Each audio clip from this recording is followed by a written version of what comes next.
Welcome to the Confident Homeschool Mom podcast. I'm Teresa Wiedrich, certified life coach, graduated homeschool mom, and author of the book Homeschool Mama Self-Care, Nurturing the Nurturer. This is the podcast for the mom who looks capable on the outside, but feels scattered and unsure on the inside. I spend my days being the support, the clarifier, the cheerleader for the woman behind the homeschool family, because my work focuses inward. Most homeschool overwhelm has nothing to do with curriculum. It has everything to do with the pressure, the perfectionistic tendencies, and the old stories we carry inside. I believe you are the most important curriculum in your homeschool, and you deserve a seat at the homeschool table too. Today, I'm beginning a 6-episode series I'll call From Conflict to Connection. It's 6 episodes for homeschool moms navigating the high school years who want a deeper, more honest conversation about what that actually takes. It's not primarily focused on logistics. It's focused on the relationship, the interior work required of you, and the shift that can make all this possible. If this is your first time here, welcome. And if you've been here for a while, I'm so glad you're here. There's a particular feeling that comes with high school, homeschooling high school. Even when I say those words, do you feel it? Pressure maybe, or anxiety? Is it a fierce determination to do the best thing for your homeschool kiddo right through to the end, but then you're feeling pressure from your outer circle? You might have been homeschooling for years. You might have a rhythm that is actually working in your home, kids who are thriving, an approach that you really believe in. And then high school shows up on the horizon and something shifts inside of you. You've done things that caused that fear before. You felt uncertain about your homeschool choice in the beginning, but you overcame that. Now it's different. It feels like the stakes suddenly feel more intense, definitely more consequential. Like there's less room for figuring this out as you go, because there literally are fewer years before you're finished this whole thing. And typically underneath those fears, there is a challenge or a concern that we have that is often unsaid, but I hear it in coaching. I hear moms say, what if I'm missing something? What if I get to the other side of this and realize I didn't give her what she needed? That question is what I want to talk to you about today. Here's what I've noticed. The anxiety around the homeschool high school season isn't really about high school. It's about her future. It's about the door that you anticipate might close or might not be available to her if you are not addressing all the things that she needs in order to open all the doors. You're maybe afraid that you're closing some doors for her if you don't do this right.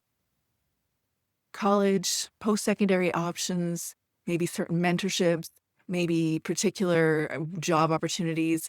Maybe you don't have a transcript that holds up. Maybe you're not sure you can complete all these things or help your child apply to the right colleges and do that right. Even being clear whether those choices or possibilities are even right for your child. There are so many questions, so many possibilities in this discussion on homeschool high school. You feel a sense of angst. And you're not really worried about whether you're going to fail your child next Tuesday. You might be worried that 5 years from now, she'll be standing in front of an opportunity and something will be missing. A credit maybe, or some experience, some requirement, and it will all trace back to a decision that you made right now in this season when you weren't entirely sure what you were doing. That's a heavy thing to carry. And you're probably carrying it while you're also managing the rest of your household, which for many of you doesn't stop at one child. Maybe you have a teenager who's ready for high school level work, and you also have a 7-year-old who needs you to sit with her through her phonics lesson, or a toddler who is commanding attention at every turn, or maybe both. And despite so many requests of you in the middle of all this, you're supposed to figure out what a rigorous, accredited, personalized college prep, but also life-enriching high school education should look like for your high schooler. That is a lot. I remember that I spent 2 years deep diving on high school, just like I spent 2 years deep diving on homeschooling altogether, be probably 2 years before my oldest began grade 9, somewhere in that season. But just because it's a lot doesn't mean that you can't do it. It just means that there is a lot to consider and a lot to hone in so you can be confident and clear in this step for your high school homeschool kiddo too. There is another layer to all this that I want to put out there too, because I've lived it and I know many of you are too. It's not just that you're uncertain about what all the different pieces are and how you line them all up, but it's also about other people's angst, right? Maybe a parent or an in-law, a neighbor who's mostly been quiet about your homeschool choices until in the middle of a barbecue on the patio, Grandpa says, but you're not going to homeschool in high school, right? And that someone happened to be an educator for 30 years. In fact, a public school principal whose opinion carried a lot of weight in our family. Yes, I really do know that feeling of angst, not just coming from you, but coming from others around you. Or maybe your angst is a little more subtle than that. There's a question about credits someone raises and says, how do you accomplish the credits? Do you need Carnegie credits? How do you decide how many hours makes a credit? Or there's a raised eyebrow when you mention you're writing your own curriculum. You thought it was an interesting conversation in the early years. Try it in the high school years. Or maybe there's a well-meaning friend who forwards you an article about college admissions requirements. None of these people are necessarily trying to undermine you. Likely they're not. Some of them love you. Probably most of them. But the message lands the same way. Are you sure you know what you're doing? And here's why that's so hard. You were already asking yourself that question.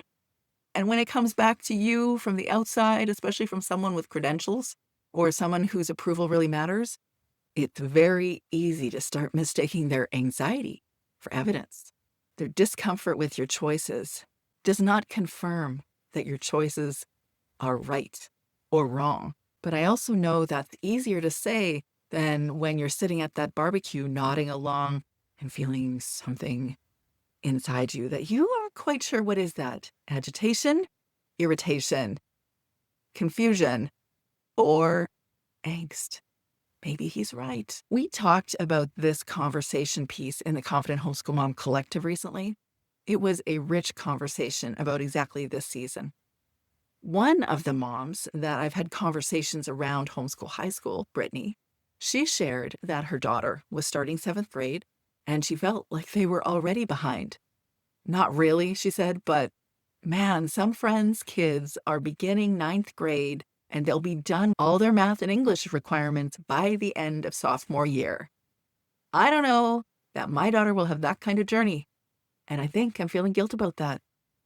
Like it's almost expected that homeschool kids should be ahead of the curve in a way. That's the truth, hey? There is so much honesty in that. She knows she doesn't actually believe that her daughter's behind, and also she can't fully shake the feeling. Both things are true at once. She went on to say, I want next year to be fun, and I also want her to be prepared. For what? I guess for whatever she decides she wants to do. That line. For whatever she decides she wants to do. That's not a curriculum question. That is not a transcript question. That is not a portfolio question. That is not an admissions question to a university. That is a question about who you're raising and what kind of future you're trying to leave open for her. You answer that question by knowing your child and by building a path that's actually designed for her, not for some imaginary, quote, average student who represents the average of everyone else's expectations. Another mom in our community, let's call her Sarita, shared that her high schooler had started pulling back. She wanted more independence. She rolled her eyes a little more at anything that felt too structured or too young for where she was. In other words, she didn't want to hang out with her younger siblings the way she used to. And Sarita's honest read was that she simply wants more freedom. And honestly, I see that she's ready for it. Yup. This mom made some adjustments. She gave her daughter more ownership over her mornings, time to explore her own interests before the structured academic work of the afternoon. That wasn't lowering her standards. That was elevating them because it was asking her daughter to manage herself, to know what she needs, to show up for the work she's agreed to do. Sarita also started putting together a transcript, not even because her daughter was declaring her interest in college, because she presently isn't, but because she wanted the option to remain available to her daughter. Now, I'm not going to tell you that one way is right and one way is wrong. I do think there's many, many different ways to approach homeschool high school and college admissions, but this is what this mom was saying, that she wanted to leave that option available, make it easier for her over the years that she was doing these homeschool high school things with her daughter, and she was creating her own transcript. She told her daughter, even if you aren't interested in college right now, I want to know that we're ready if you change your mind. That is thoughtful. It's a parent who knows her kid and is building something flexible enough to hold whatever comes next. Your high school student pulling away, wanting more independence or more agency, finding that younger siblings are a little too much, that is different. It's an adjustment for all of us, but it's not really a problem.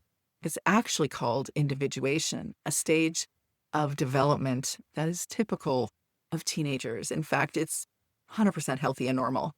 Sometimes irritating. I won't lie. It is sometimes irritating. It is unexpected, and some of the things they want don't fit within the framework of what we want. And sometimes it is not delivered in a calm, diplomatic way, but it is most definitely normal. Individuation. That's just your teenager becoming a separate person. So if she's shifting in to a different kind of person, guess what? That means your job toward her shifts. There's less about delivering an education to her and more about creating the conditions where she can take increasing ownership of her life. Somewhere along the way, I remember someone saying that by the end of high school, in their last year, you want to give them as much autonomy as you're able. Assume that they should know how to grocery shop or do their laundry or drive a car or you fill in the blank. So many possibilities here. But you know how you know that they're capable of doing it? You actually ask them to do it. And in that last year, you give them a lot more freedom to stay out a little later, to choose their morning wake times, to decide when they're going to do their studies or how they want to engage in their study habits. There are all sorts of ways that you can give more autonomy to your child. And if you anticipate that your about to graduate child is leaving in the fall or leaving in the summer or moving away or doing something outside of your home, where best to make mistakes and practice those skills than right now with you in the community. I want to say at arm's length. It's definitely not at arm's length. The kid in their last year is not at arm's length. They are driving to their sister's place an hour away to go buy fish for her aquarium. That is literally happening right now. You want to be able to help your kid in the last year of high school transition into full ownership of their lives. So here's what I want to offer you as a reframe here. My kids all did the high school years very differently. Every single one of them, very different stories.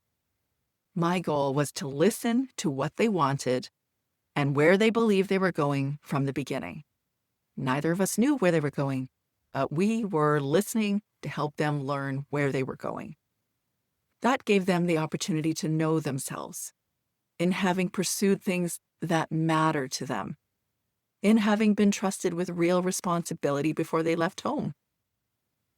One of my daughters was completely lit up during her high school years. She was heavily academic, doing online courses and ballet classes and a part-time job, extracurriculars, college enrollment. She earned more credits than a transcript could reasonably hold.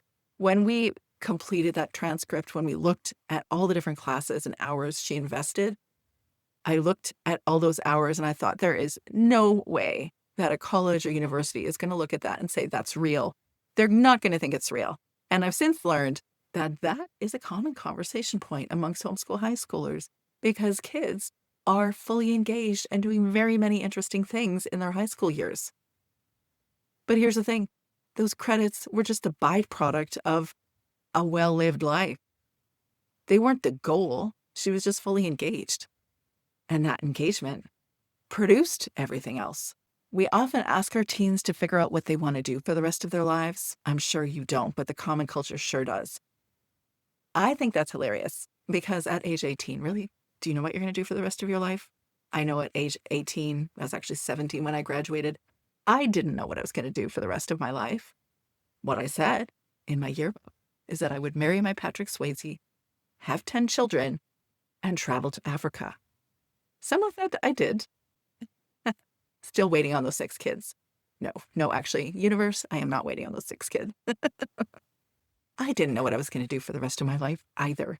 I'm not sure why we set 17 and 18-year-olds up for that question, because I don't know very many people that do the same thing their entire lives. And that ain't a failure. It's just being a human being living a life. So what if instead of that impossible question of, what are you going to do for the rest of your life? We ask something smaller and truer. What is your next right step? What feels meaningful and real for who she is right now? That question is answerable, and I think it's the right one. I think it's the only one. There is one more thing I want to say before I close today, and it might feel a bit like a left turn, but just stay with me for a minute. If I could ask you one question as you prepare to move into this homeschool high school season, it would be this. Are you living a purposeful life yourself? Because I believe it is so much easier to raise an intentional teenager when you're walking that road yourself. When you wake up in the morning with some sense of what you're moving toward and why, you'll know you're living a purposeful life. One of my daughters had said to me back maybe 5-6 years ago, she said, I'm really glad you've been able to do life on your own terms because I feel more comfortable doing it on my own terms. Amen. She was watching me.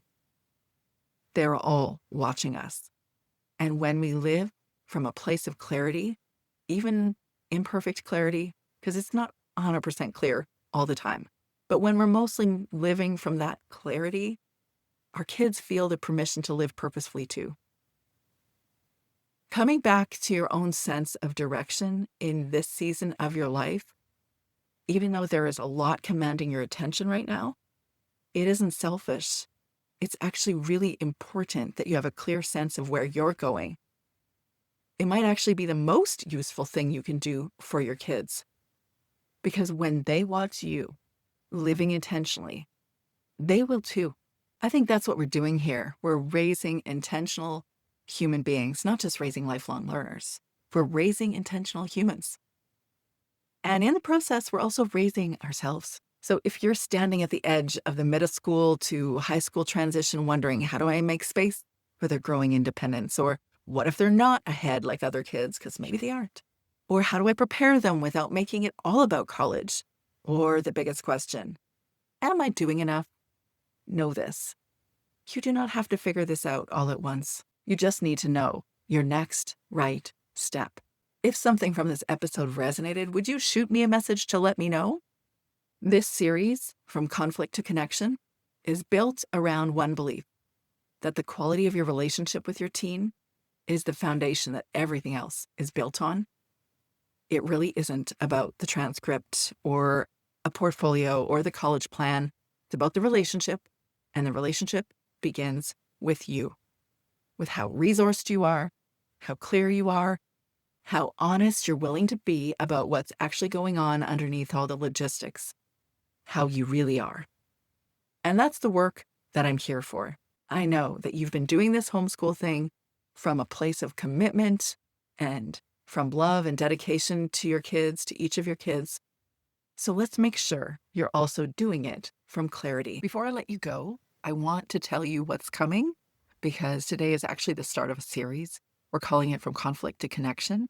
And the reason I built it this way is that almost every conversation I have with homeschool moms in the high school years come back to the same thing. It's not the logistics that are so hard. It's typically the relationship. So over the next 5 weeks, we're going into that together. Why your kid resists, what education is actually for, a guest that will be here coming in to talk about the relational side, how to build a personalized homeschool high school, and we're closing with a discussion on boundaries, the kind that protect the relationship instead of breaking it. Subscribe so you don't miss it, and if today helped, send it to someone who needs it. This is better when we do it together.